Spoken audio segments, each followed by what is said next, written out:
corações tão vazios. Cadê o povo?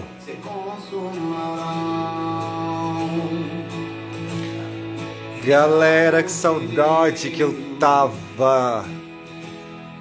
Saudade que eu tava de todo mundo aqui nesse Instagram, dessas lives, desse meu devocional. Gente, chama o povo. Manda esse link pra todo mundo participar com a gente, para ouvir essas histórias maravilhosas de testemunhos que vão acontecer. Vai mandando oi aí, gente, pra quem tá aí, ó. A Jéssica já mandou um coração, um abraço, minha amiga Juliana Melo. Beijo no seu coração também.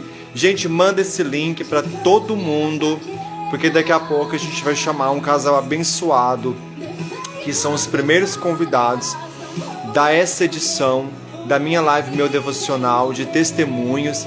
E vai rolar, vai acontecer uma história de vida muito especial, tá? Que vai ser contada aqui pra vocês, ok? Depois essa live vai pro meu canal no YouTube. Depois essa live também vai pro IGTV aqui do Instagram. E o testemunho que vai ser contado aqui vai ficar para todo mundo que não pôde ver hoje, ver em outros momentos, ver... Enfim, vai ficar para sempre, vai ficar forever aqui no meu Instagram. E também sei que no Instagram desses irmãos. Gente, tava com muita saudade de fazer live. Ó, para quem tá aqui ao vivo comigo, para quem vai acompanhar depois, vai assistir depois essa live no meu canal no YouTube ou aqui no IGTV. O ano passado eu tive o prazer de fazer uma live para mim e para os meus amigos muito especial, muito especial. Foi uma live da qual eu chamei vários amigos, ministros de louvor, que participaram dessa live de várias edições.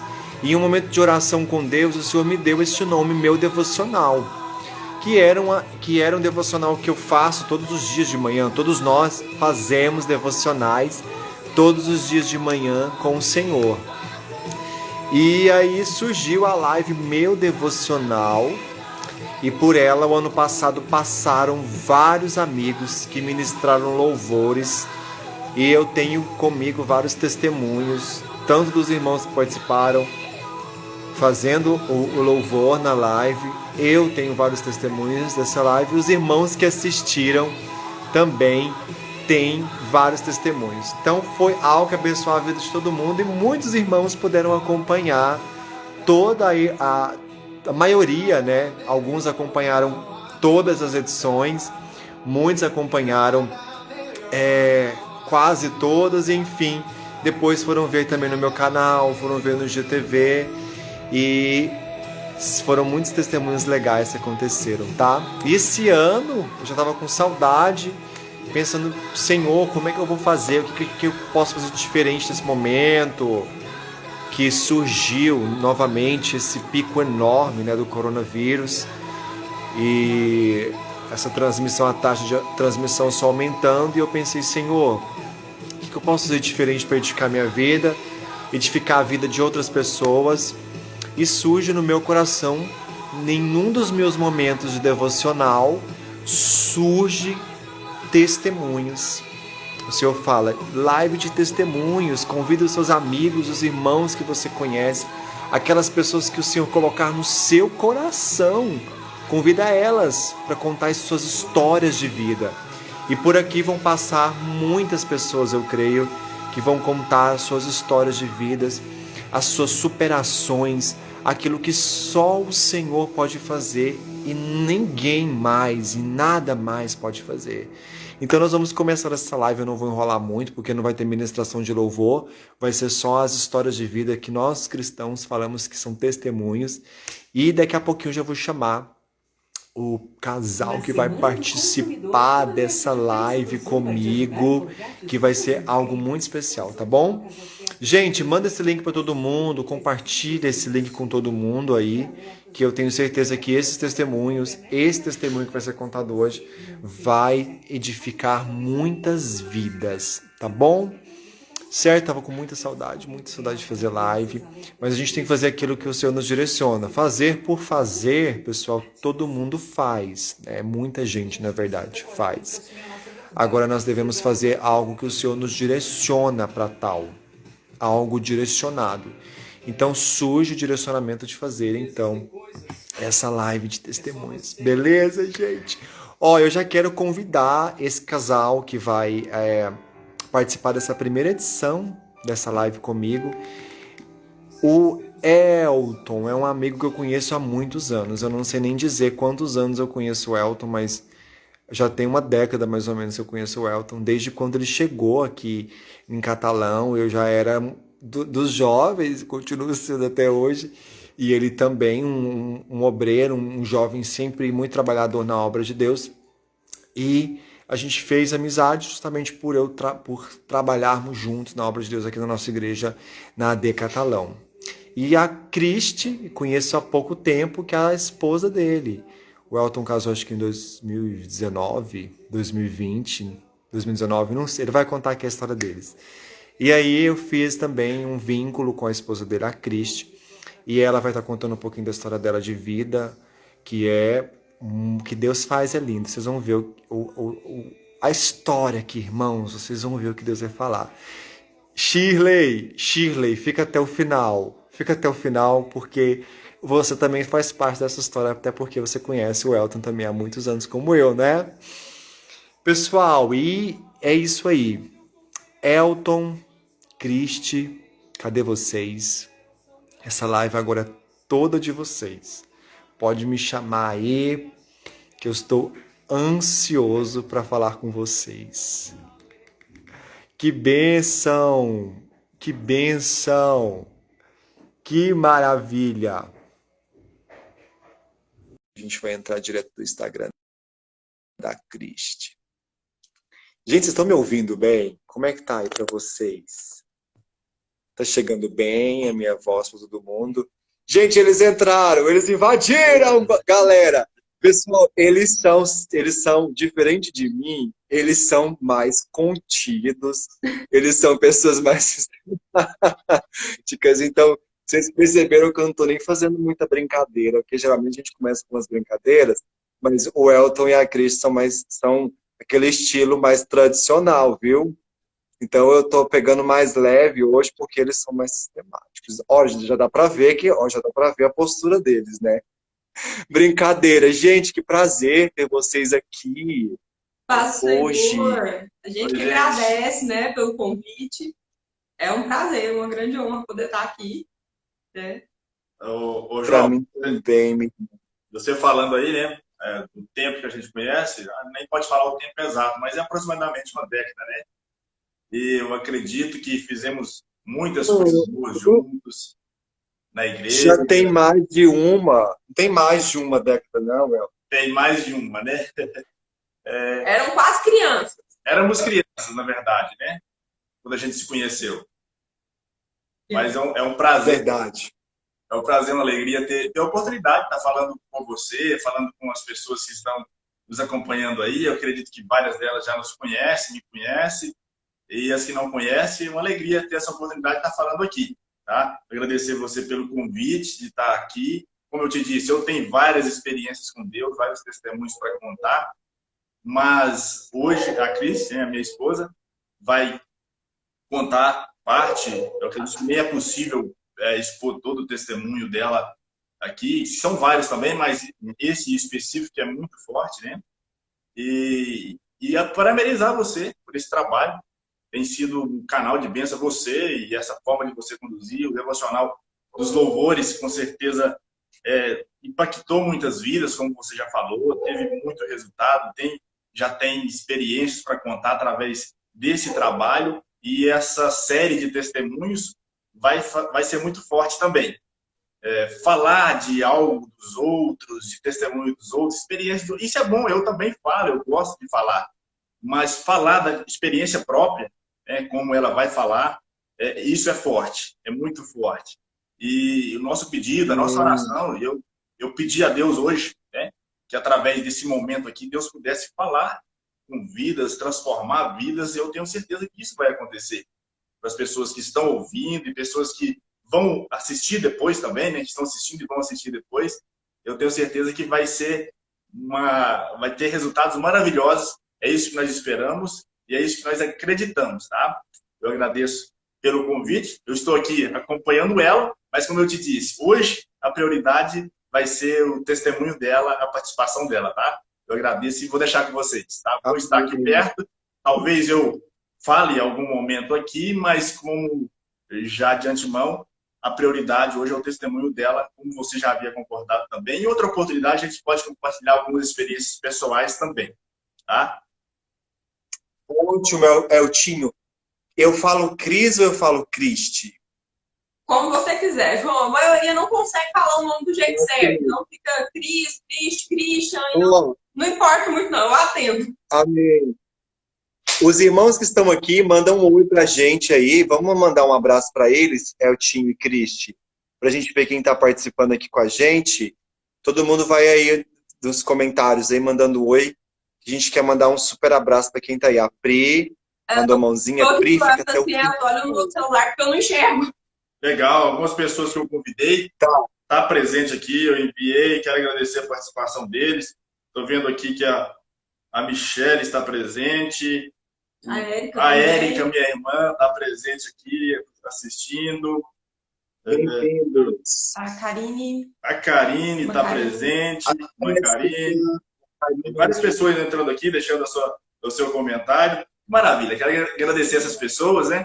Que está participando conosco. Mais pessoas vão entrar aqui e a gente pode citar, não tem que correr na live, fazer menção aqui. Eu não sei se vou conseguir acompanhar e falar todos os nomes, mas é uma alegria, né? A gente enviar o convite, as pessoas já estão aqui. Maria Helena, minha sogra, mãe dessa moça bonita aqui, também está assistindo.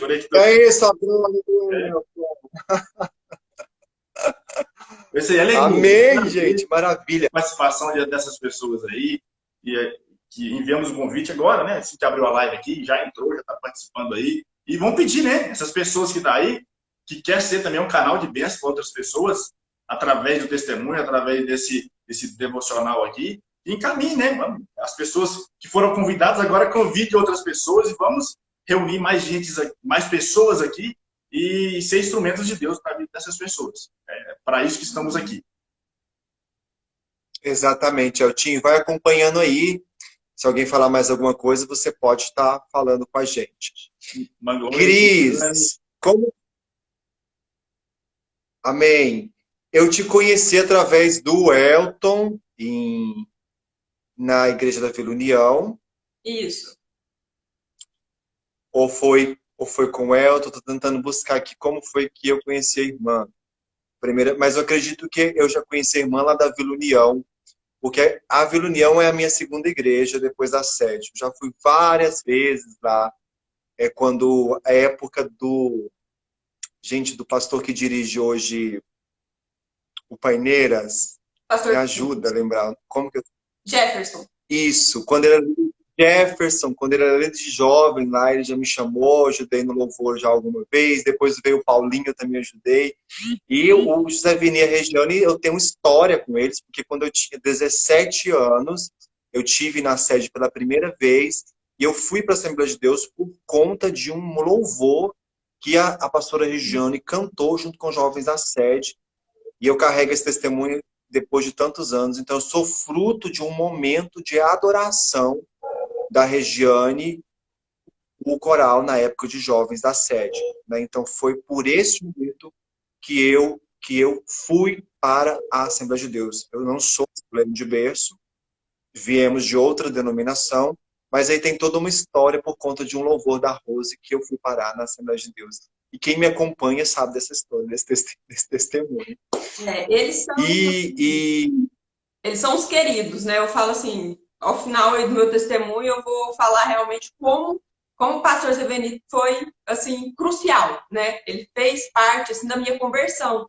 Porque, na verdade, eu não nasci em um berço evangélico, né? Nós fomos cristãos a vida toda, né? Mas eu não nasci em um berço evangélico. E eu me converti na Igreja da Vida União. Dia 15 de fevereiro fez 4 anos. Eu não sabia. Então, há 4 anos atrás, você se converteu na Igreja da Vila União. Isso. Mas, mais um fruto, porque eu sou fruto deles também, né? Alguns anos atrás, aí, não vou falar, não, alguns anos atrás. Cris, mas aí nós temos um amigo em comum que é o Cleiton. Sim, E o dia ele esteve aqui em casa e me contou um pouco do seu testemunho que você falou, contou para ele no local de trabalho que vocês isso, nós estavam. Não sei se trabalhamos você juntos continua trabalhando por um mesmo. ano. Aham. E ele me contou um pouco e eu fiquei deslumbrado, porque eu te via junto com o Eltinho, mas a gente não se conhecia a história um do outro, né? E um dia, de manhã, num dos meus devocionais que eu estava fazendo também de manhã, você entra fazendo o seu devocional no Instagram. Isso. E eu comecei a te acompanhar, e eu falei, Senhor, que coisa maravilhosa. E aí, depois de algumas semanas, eu tive esse meu momento com Deus e veio essa palavra testemunhos forte no meu coração, gente, principalmente nesse momento. Como a gente está precisando de ouvir palavras de superação. Como estamos precisando ouvir palavras de superação.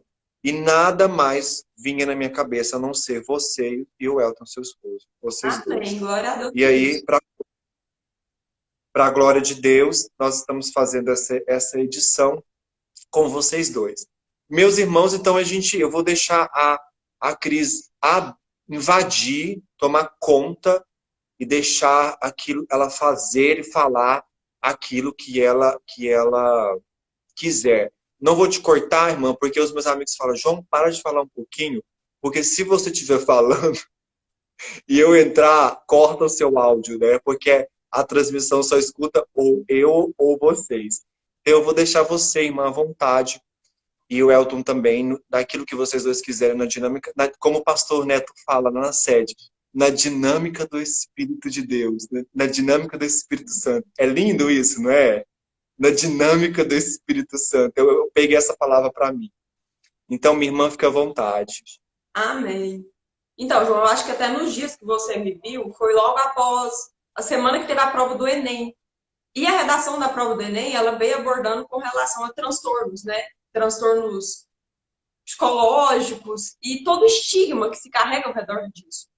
E me chamou muito forte a responsabilidade, por assim dizer, né? Eu acho que eu mesmo falando, pouquíssimas vezes eu contei o meu testemunho inteiro, todinho, praticamente nenhuma vez, né? Grande parte de quem conhece a minha história, quem conhece o meu testemunho, quem conviveu comigo mais de perto, no meu ambiente de trabalho, igual o Cleiton, né? Que a gente tirava horas ali para conversar. E também, assim, as pessoas da Vila União, né? Que me conheceram ali no tempo em que eu estava me convertendo. Porque eu cheguei lá destruída, né? Quebrada até não ter mais onde. E assim, e até então a gente não tinha nenhum vínculo com a Assembleia de Deus, né? Com a igreja, a gente não frequentava, não éramos visitantes, né? Mas eu vou contar ao longo do testemunho assim, o cuidar de Deus em cada coisinha, cada detalhe. Mas para que as pessoas possam começar a entender aqui sobre o que a gente vai falar hoje, né? Eu fui diagnosticada no ano de 2016 com um transtorno de personalidade bipolar, depressão, né? Já tinha se agravado muito a depressão, toque, transtorno generalizado de ansiedade. E assim, eu já tinha muitas manifestações. Esse diagnóstico veio através de médicos psiquiatras, psicólogos, psiquiatras, E até tiveram esse laudo. até então a gente não tinha essa percepção e não foi algo que nós percebemos. Eu era muito ativa, por assim dizer, muito enérgica. Trabalhava muito, estudava demais, era tudo no extremo. E parecia que eu oscilava entre momentos de extremismo, de passava dias trabalhando e estudando e mal chegava em casa, não conseguia dormir direito, dormia tipo 2, 3 horas na noite, quando conseguia dormir. E parecia só que eu era muito agitada e a gente não tinha uma percepção de que isso era um problema. E durante toda a minha infância, quando eu olho para trás, eu vejo que isso não veio daquele tempo. Isso vinha se arrastando há muito tempo. Eu falo que eu sempre fui uma criança diferente. Às vezes eu vou contar do meu dia a dia, assim, quando eu era criança. Acho que pensa, gente, que menina esquisita. Eu era uma criança muito resguardada, muito restrita, muito quietinha. Eu tinha muita dificuldade de me socializar. E as poucas pessoas com quem eu conseguia me socializar, eu me apegava de uma forma que criava uma dependência. Então, isso já vinha desde criança. Só que eu parecia, por eu ser filha única, parecia que eu era carente. E isso veio se arrastando. Então, assim, uma pessoa que parecia ser muito forte, que ninguém nunca via chorando, mas que era muito amorosa com pessoas que gostavam. As poucas pessoas que convivia gostavam demais. E assim, por que eu estou relatando tudo isso? Porque muitas das vezes as pessoas têm alguém assim na família, ou conhecem alguém assim, e não conseguem identificar, né? Olha para a pessoa e pensa, ela é estranha, ela é diferente, e não vê que aquilo pode ser já o anúncio de um problema, né? Eu quero aqui, lógico, testificar, contar da glória de Deus, mas também fazer um alerta, né? Porque é uma situação que ainda tem muito preconceito, tem muito estigma ao redor, muita gente trata como se a pessoa fosse louca, como se fosse desequilibrada, e não é bem assim, né? E eu vinha já há uns 2 anos vivendo esse extremismo. Eu passei por muitos períodos, por exemplo, de compulsão alimentar, então eu engordava demais. E depois eu passava por uma restrição alimentar tremenda e eu ficava magrinha. Então era idas e vindas em todos os sentidos. E a gente não conseguia entender. Até que um dia, numa tarde de, acho que sexta-feira, quinta-feira, não me lembro exatamente. Eu me lembro o dia. Eu lembro que era 4 de julho de 2016. No dia 4 de julho de 2016, eu me lembro de ter arrumado a minha casa toda, dado faxina, e meu pai falou, olha, eu vou buscar sua mãe no trabalho, nós vamos fazer compra. Eu estava em casa, e até então não tinha diagnóstico, não tinha nada. Eu só parecia estar vivendo um momento de estafa, de esgotamento físico e mental, né? E aí, o meu pai saiu. E eu me lembro, assim, que eu estava uma sensação de sufocamento, de dor no peito, de não conseguir mais falar, de não conseguir mais expressar. E não é como se eu quisesse morrer. Eu só queria que aquilo parasse, eu queria que aquilo acabasse. Tanto que eu tenho plena convicção que os meus pais ou qualquer um dos meus amigos na época nunca ouviram de mim. Eu quero morrer, minha vida não vale a pena, eu não quero viver. Isso nunca foi uma palavra que saiu da minha boca, sabe? Então não era uma coisa que a gente esperava. E num momento assim, o cérebro da gente ele tem alguns mecanismos de defesa, né? Então, eu não me lembro, por exemplo, de todos os detalhes. Eu me lembro eu tenho lapsos de memória, né, com relação a esses momentos assim de crise. E o meu pai levou minha mãe, buscou a minha mãe no trabalho e foi passar no banco. Quando chegou no banco, ele esqueceu o cartão, que era para estar na carteira e não estava. E voltou para trás. Eles iam passar no banco, sacar o dinheiro, ir para o supermercado, fazer compra e voltar. Eram muitas horas que iam demorar, né? 2 a 3 horas. E questão de 20 Sim. minutos, menos de meia hora, ele estava de volta. E eu estava no chão da cozinha com os pulsos cortados, toda ensanguentada. E eles já me encontraram num estado de semiconsciência, assim, eu não tenho lembrança, por exemplo, deles me socorrendo, me levando para o hospital, alguma coisa assim, não tenho. E eu me lembro já no hospital dos curativos, dos cuidados, e não tinha a percepção real. Parece que a minha ficha foi caindo, assim, do que tinha acontecido, que eu tinha feito muito tempo depois. Muito tempo depois, sim, enquanto eu ainda estava no hospital. Aí, por todos aqueles protocolos, os médicos vieram e chamaram um psiquiatra, né, que tem que atender lá em emergência, e falou, olha, eu preciso de um acompanhamento, eu preciso diagnosticar ela. E a pergunta do médico era, como é que vocês não viram? Porque isso acontece da noite pro dia, né? Mas até então, aparentemente, não tinha sinais. Era algo muito... E não é falar que a gente não conhecia a Deus ou que a gente não tinha fé. Nós éramos umas pessoas que estavam todo domingo, né, ali na missa. A gente era uma pessoa assídua dentro da igreja, né? Eu fui, durante toda a minha infância, eu fui coroinha. Eu dei aula para criança. Então, assim, eu limpava a igreja. Então, a gente sempre foi, de uma forma ou de outra, envolto na obra de Deus, apesar de que naquela época a forma de se professar a fé era outra, né? E Sim.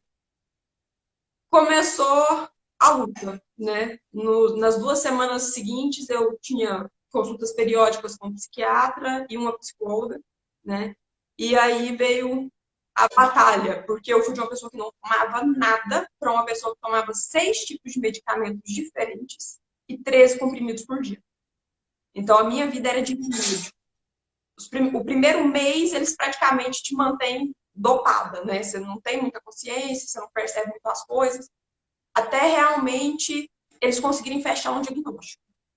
Quando eles fecharam esse diagnóstico, foi que veio tudo aquilo que eu te disse, né? E o que eles me falaram foi o seguinte: olha, você nunca vai viver sem medicação. A ansiedade você vai aprender a tratar, né? Principalmente com a terapia. O pico da depressão também você vai aprender, né, a lidar, isso vai passar.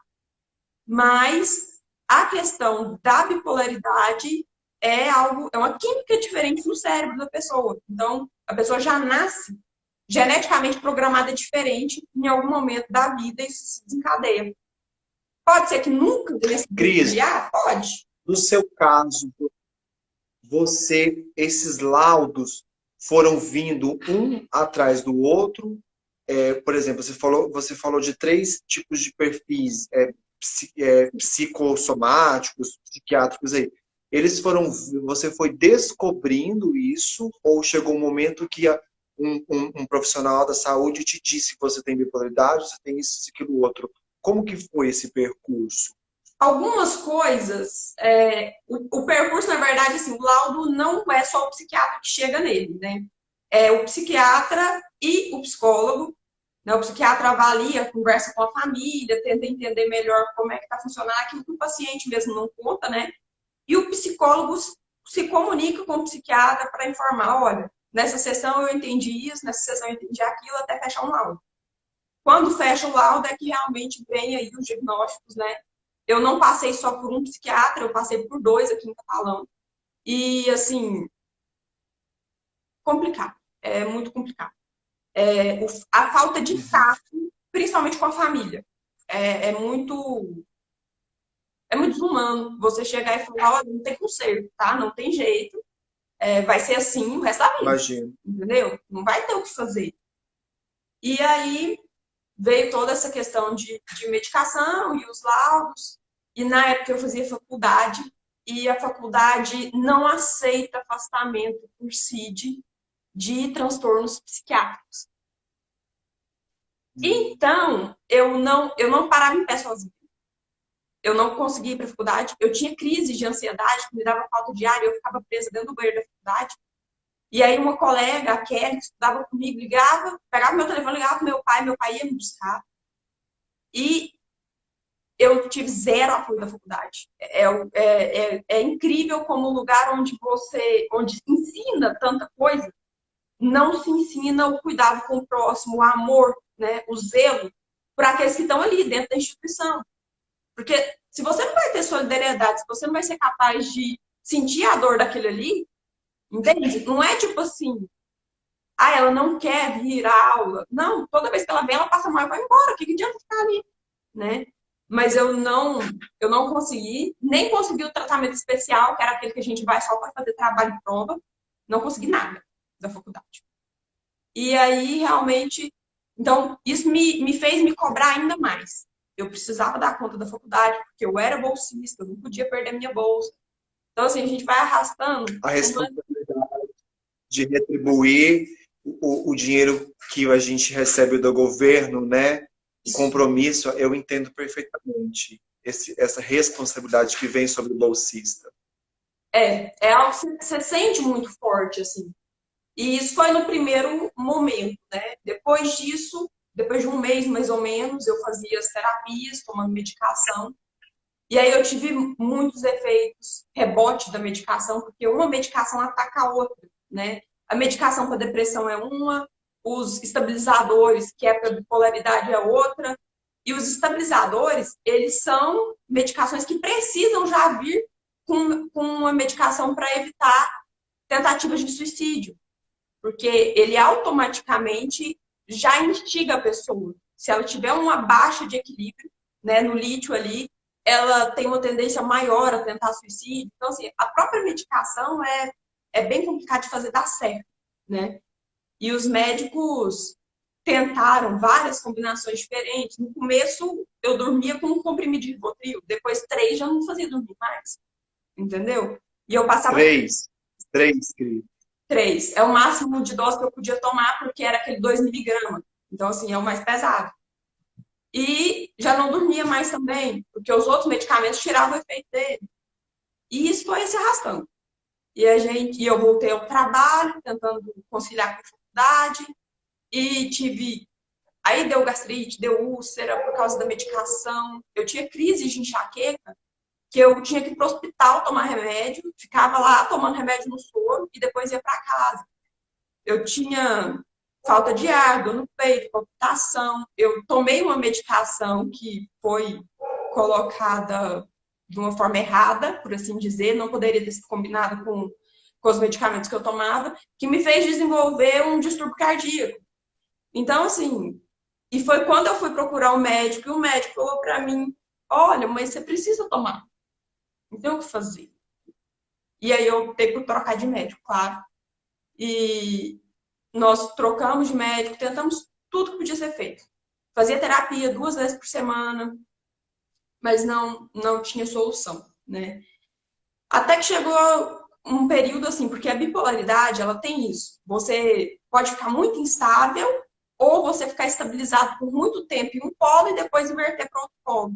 Então eu passava tipo um mês e meio ativo, e aí vinha 2 semanas que eu não queria sair da cama.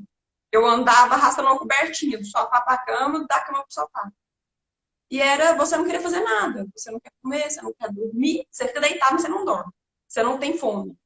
E se você comer, parece que você não tem gosto também das coisas que você está comendo. Você não tem alegria para nada, você não tem vontade de nada. Se você for para o trabalho, você não consegue entregar nada também.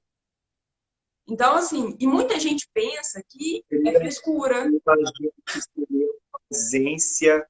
Eu imagino que quem passa pelo que você passou deve ser você se torna, é uma ausência de você mesmo.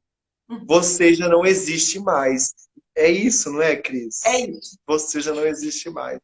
Hoje, quando eu olho, eu falo assim, hoje, logicamente falando, até porque hoje eu tenho a presença do Espírito Santo comigo o tempo todo. Então, assim, hoje eu olho e eu não sou a de antes, mas eu nem conheço quem era aquela. Entendeu? Porque eu tinha fases muito ativas, que eu era muito enérgica, muito dura, chegava a ser grossa, sem educação, atrás de uma sinceridade ferrenha, sabe? E, assim, conviver com uma pessoa assim também não é fácil. Todo mundo ao seu redor adoece. Por exemplo, os amigos que eu tinha daquela época, não ficou um, João Paulo. E hoje eu entendo que era um peso tremendo, sabe? E foi uma coisa que, assim, quem ficou? Meu pai e minha mãe. Entende? Sim. E é aí que eu falo, o jovem de hoje ele tem que dar valor. Porque quando todo mundo que te acolheu, que te ajudou, que aparentemente estava ali, quando a coisa apertar, todo mundo sai. E só fica ali o pai e a mãe.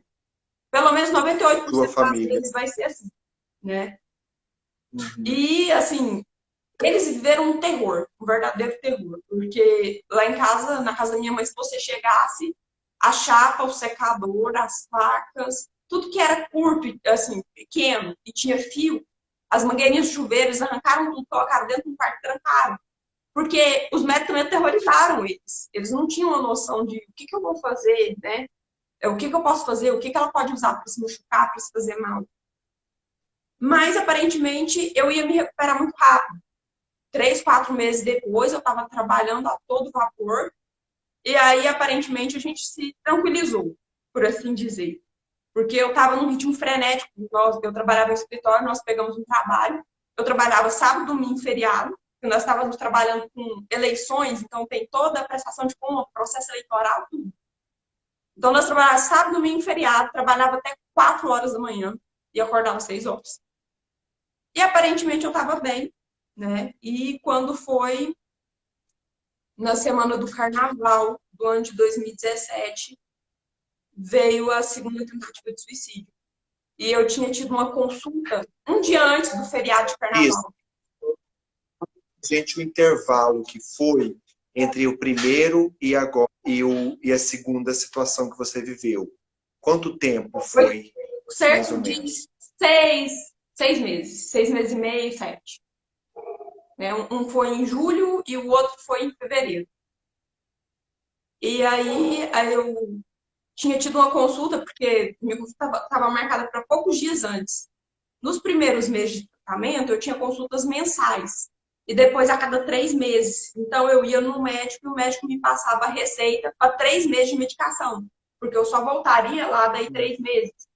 E essas medicações são muito caras. Então a gente comprava as receitas de 3 meses e parcelava no cartão para ir pagando, porque é muito caro, né? Uma cartela é quase R$ 200.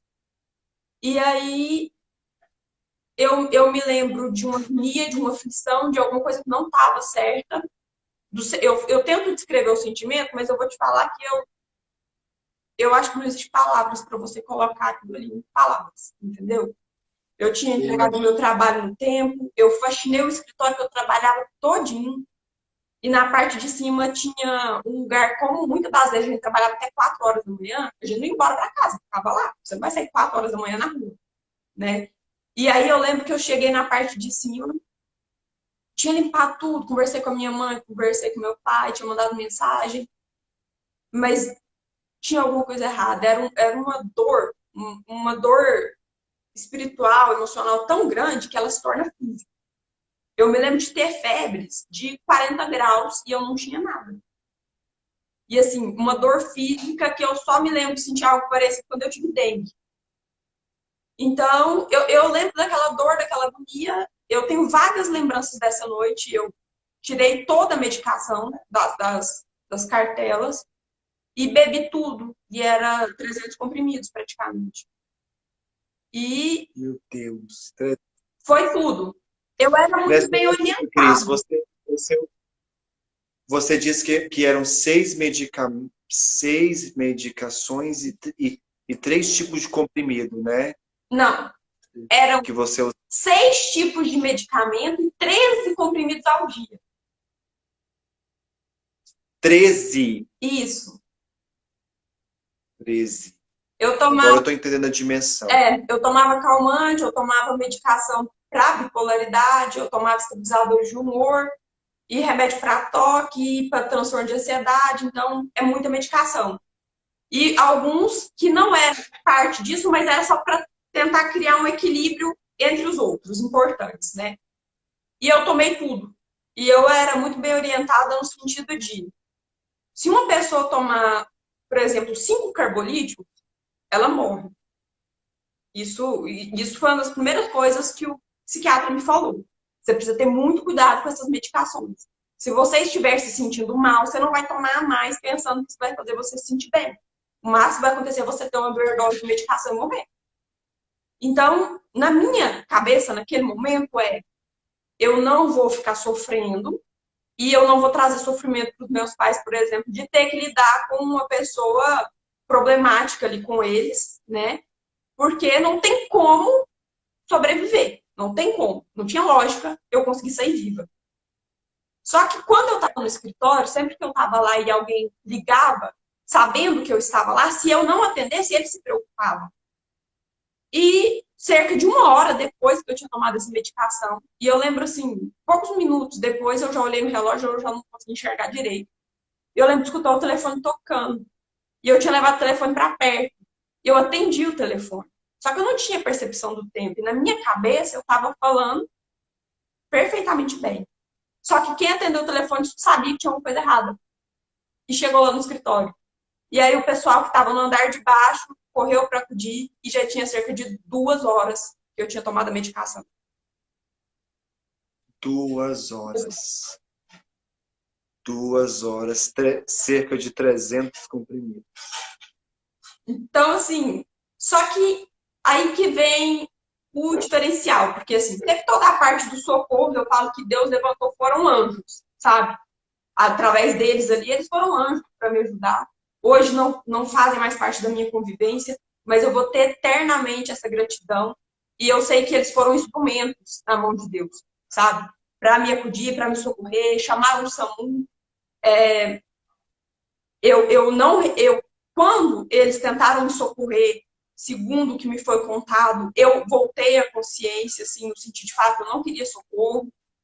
E foi caótico, né? Eu fui para o hospital, eu recebi ali, eles fizeram uma lavagem, né? E pra você ver, João Paulo, como que é a mente do ser humano. Eu assinei um documento no hospital para sair do hospital nesse dia. E assim, eu sou formada em Direito, né? Naquela época eu trabalhava no escritório. E literalmente, segundo eles, eu disse lá no hospital, eu assino um termo de responsabilidade porque eu quero ir embora. Isso tipo 3 horas da manhã.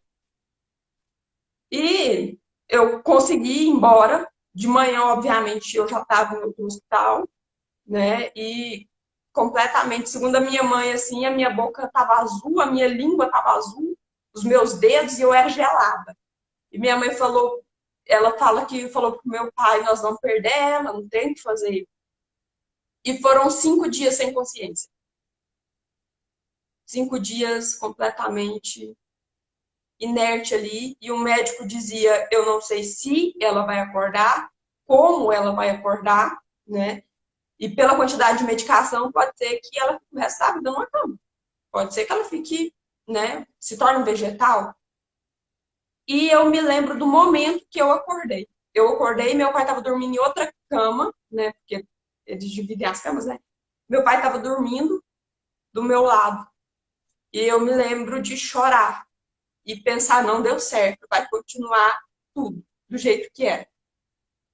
Então, assim, eu lembro nitidamente dessa dor, sabe? Depois de 5 dias, eu voltar à vida e pensar, meu Deus, o sofrimento vai continuar, sabe? E, assim, é uma coisa que me toca muito, que até então eu não entendi. Se eu te falasse, João, não, eu entendia o porquê de eu estar viva, eu não entendia. E aí, eu acordei, mas aí é aquelas idas e vindas, né? Eu apaguei de novo, mas aí já sabia, ó, ela vai voltar à consciência, ela vai falar, ela vai andar. Aparentemente, né? Já tinha uma esperança ali para minha família, para os meus pais. E no dia seguinte eu recebi alta para casa, né? Que era uma quarta-feira. E na quarta-feira, lá no hospital, né? Eu fiquei internada nos 2 hospitais, tanto no São Nicolau quanto no Nassim Fayad. E tinha uma irmãzinha que era enfermeira. E ela era lá da Vila União. E a minha... Aquelas irmãs, né? Isso, Aquelas irmãs. aquelas bênçãos, né? E ela falou assim pra minha mãe, perguntou o que que eu tinha e tal, e ela falou pra minha mãe, isso aí só Deus dá jeito, não tem outra coisa. E a minha mãe tinha uma colega de trabalho também, a irmã Ivone, que colocou a Vila União inteira de oração por mim durante aqueles dias ali, né? Por mim, pela minha família.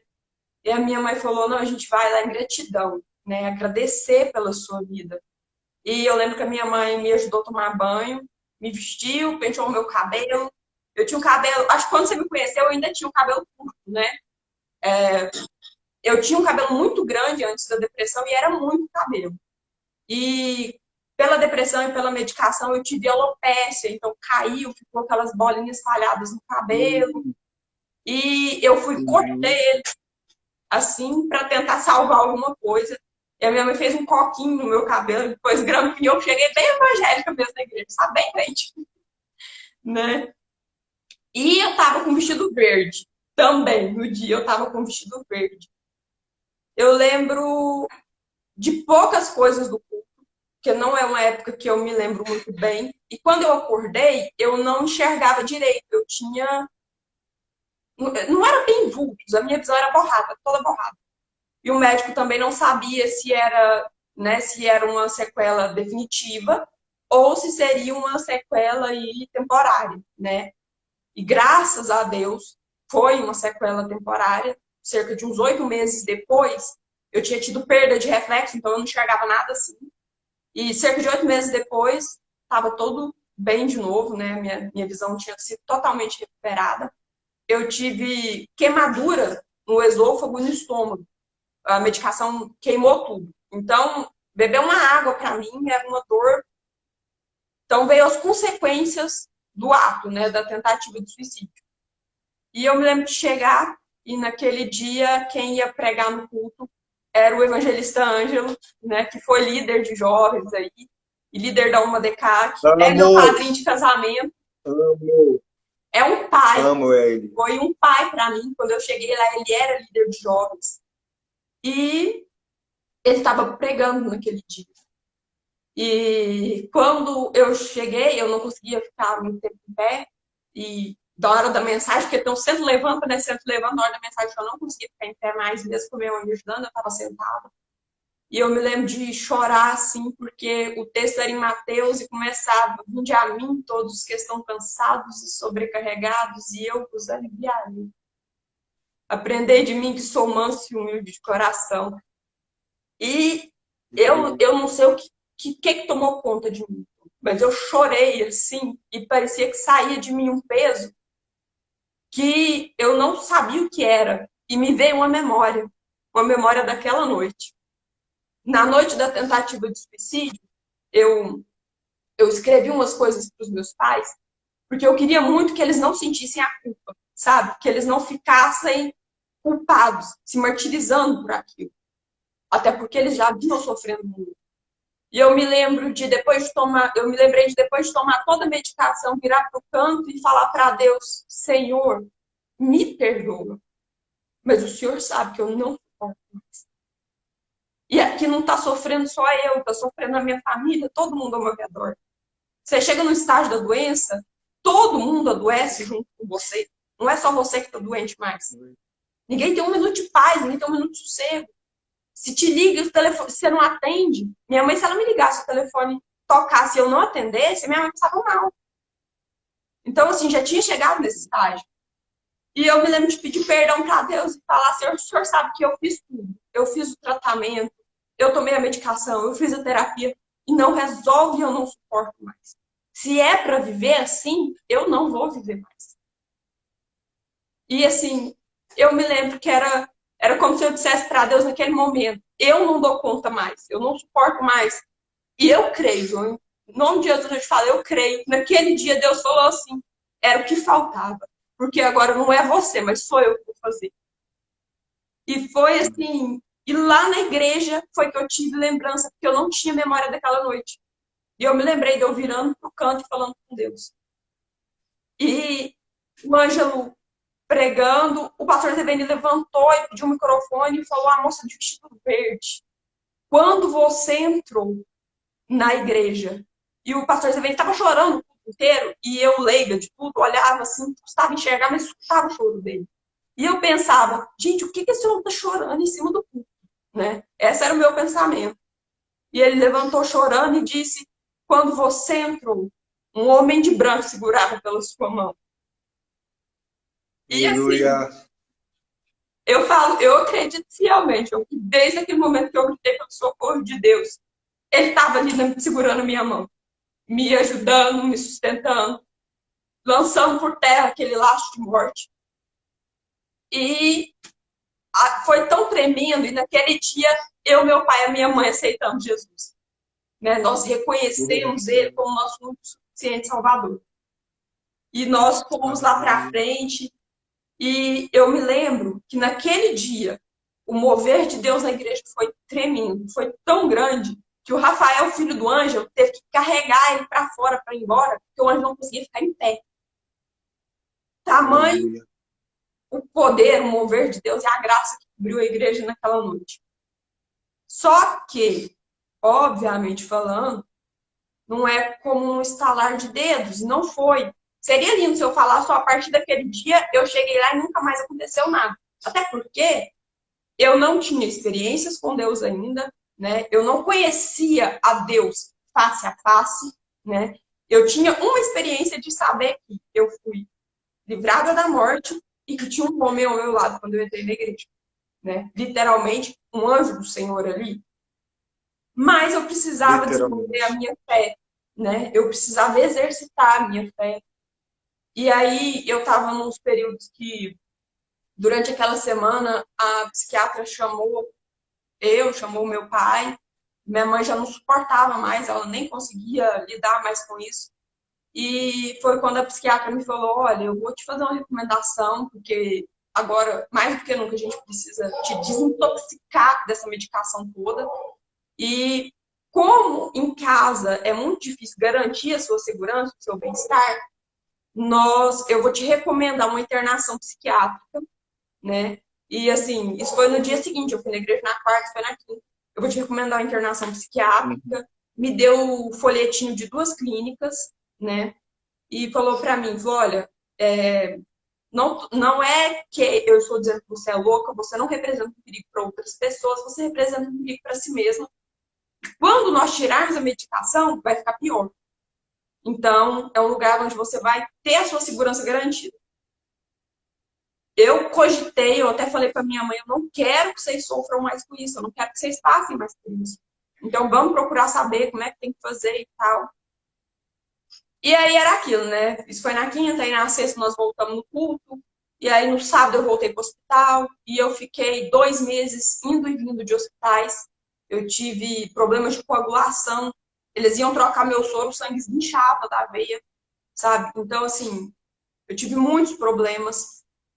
E foi uma... Aí foram 2 meses picadinhos, sabe? De idas e vindas, idas e vindas. Mas entre essas idas e vindas ao hospital, a Jane, que também ela é da Vila União, é um amor de pessoa. A mãe do Josué, que prega, o Titinho que prega, né? A irmã Jane falou pra mim, Cristi, horas madrugadas, né? Já que você tem tanta dificuldade para dormir, horas madrugadas. E foi orando as madrugadas com 1 mês de convertida, eu fui batizada com o Espírito Santo dentro do meu quarto. E eu entendi assim, é renovo. Eu preciso de um renovo espiritual. E a gente vivia uma situação naquela época muito difícil. Para minha mãe sair do trabalho, a minha avó tinha que vir de outra cidade de ônibus. Quando minha avó chegava, minha mãe saía. Então, assim, eu não ficava sozinha, eu não trabalhava mais, né? Eu ficava só em casa. E a gente estava vivendo uma situação de caos, porque a minha medicação, logicamente, a partir daí, nunca mais ficou nas minhas mãos. E depois eu recebi o batismo com o Espírito Santo, eu tomei uma decisão. Eu falei para minha mãe, falei, mãe, sentei minha mãe e o meu pai, falei para eles, pega a bolsinha lá, eles pegaram a bolsinha de remédio, e eu falei para eles, olha, se foi Deus que não deixou que eu morresse, e se foi Deus que me levou à igreja naquele dia, vai ser Deus que vai me fazer viver sem essa medicação. Então, a partir de hoje, vocês podem jogar fora, que eu não tomo um remédio mais. E aí, João, foi uma loucura. Porque o meu organismo desabou, né? Logicamente falando. Eu tinha crise de abstinência. O Elton, quando me conheceu, eu falo assim, Deus não faz nada por acaso e é tudo no tempo de Deus perfeito. Eu tinha crise de abstinência que eu tremia. Como eu tremia? O Elton me conheceu nessa fase, tadinho. Né? Corajoso, rapaz. Nesse momento. Nesse momento. Ele me conheceu em março. Ele me conheceu no mês de abril. Ele me conheceu em abril e eu tinha tentado suicídio em fevereiro. Então era tudo muito recente. E eu continuei só com a terapia por mais uns 2 meses. E eu tive uma terapeuta que foi muito, muito boa, porque ela não é uma profissional que tentou me fazer dependente da terapia, mas ela me deu mecanismos. Ela fez eu entender quando eu estava oscilando os polos, quando vi uma crise, compreender os gatilhos, né? E aí foi jejum, oração e igreja, e eu falo que eu vivi para a igreja por alguns meses. E quando eu conheci o Elton, veio outro problema, né? Eu acho que você sabe mais ou menos um pouco da história, assim, que a gente... Você vai contar um outro problema na próxima live, porque a gente vai ter que encerrar essa já. Né? Aí você vai contar na próxima live. Gente, seguinte, é tanta coisa maravilhosa que não cabe em 1 hora de live no Instagram. Não cabe, Cris e Eltinho. Pessoal, se você tá aqui com a gente e ainda não compartilhou essa live com alguém que precisa ouvir isso, não para minha glória, nem para a glória do Elton e da Cris, mas para a glória de Deus e para alcançar pessoas. Ainda dá tempo de você compartilhar, essa live vai ficar salva aqui. Depois eu vou ceder também para a Cris o material para o Elton publicar nas redes sociais dele, se eles quiserem, tá? E a gente vai encerrar essa live, a Cris vai continuar porque ela tem que concluir e a gente vai saber o final desse testemunho. E depois esse casal vai orar por nós, que tá aqui, que vai estar aqui ao vivo, tá?